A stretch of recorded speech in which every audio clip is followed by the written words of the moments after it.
پاکستان کی battery manufacturing industry, اربوں روپے کا کاروبار اور اب ایک ہنگامہ خیز اسکینڈل جو اس صنعت کی بنیادوں کو ہلا رہا ہے۔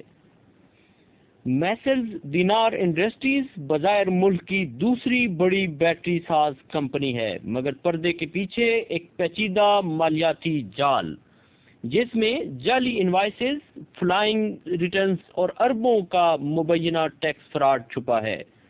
ستمبر 2021 سے جنوری 2024 تک دینار انڈسٹریز نے اپنے سیلز ٹیکس ریٹرنز میں مبینہ طور پر جعل سازی کی ہے، 1.53 کروڑ روپے سے زائد۔ لیکن اصل حیرانی اس وقت ہوئی جب فروری تا جون 2024 کے دوران 12 ارب روپے کے ریٹرنز کو مبینہ طور پر مخفی رکھا گیا ہے۔ 14 مئی 2025 علی صبح 4:30 پر ایک رپورٹ مکمل ہوتی ہے، ایسے وقت میں جب سرکاری دفاتر بند ہوتے ہیں۔ کیا یہ محض اتفاق تھا یا کچھ اور؟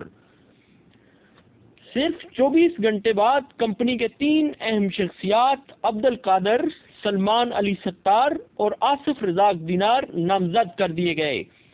آصف دینار مبینہ طور پر ماسٹر مائنڈ، جس پر فلائنگ انوائسز کے ایک نیٹ ورک کو کنٹرول کرنے کا الزام ہے۔ داخلی ذرائع نے دعویٰ کرتے ہوئے بتایا کہ ایف بی آر کے بعض اہلکار نہ صرف چشم پوشی کر رہے ہیں بلکہ تفتیشی نکات کو چھپا کر کمپنی کو قانونی ریلیف بھی دلا رہے ہیں۔